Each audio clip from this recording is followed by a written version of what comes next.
Colonel অলি আহমদ বীর বিক্রমের নেতৃত্বে এলডিপি এবং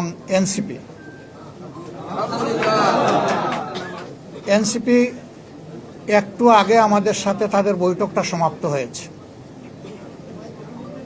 তারা এই বৈঠকে আসার সময় এবং সুযোগটা পাননি। তাছাড়াও দলীয় পরিসরে তারা একটা মিটিং করে আজকে রাত্রেই আমাদেরকে তারা জানিয়েছেন যে তাদের এখানে সম্পৃক্ততার ব্যাপারটা তারা আপনাদেরকে পরিষ্কার জানিয়ে দিবেন ইনশাআল্লাহ।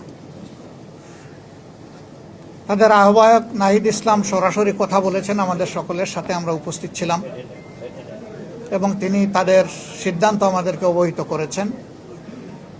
তারা আরেকটি প্রেস কনফারেন্স করে তাদের সিদ্ধান্ত আপনাদেরকে ইনশাল্লাহ জানিয়ে দেবেন। আমরা কিসের ভিত্তিতে একত্রিত হয়েছি, আমাদের লক্ষ্যের কথা আমরা বলেছি। এটা আমাদের একটি মজবুত নির্বাচনী সমঝোতা।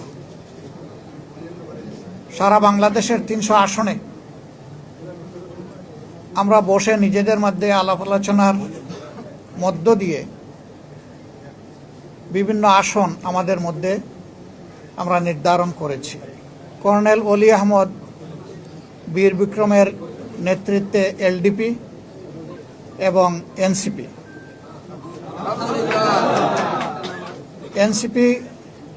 একটু আগে আমাদের সাথে তাদের বৈঠকটা সমাপ্ত হয়েছে।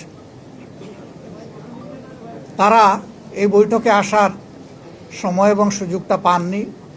তাছাড়াও দলীয় পরিসরে তারা একটা মিটিং করে আজকে রাত্রেই আমাদেরকে তারা জানিয়েছেন যে তাদের এখানে সম্পৃক্ততার ব্যাপারটা তারা আপনাদেরকে পরিষ্কার জানিয়ে দিবেন ইনশাআল্লাহ।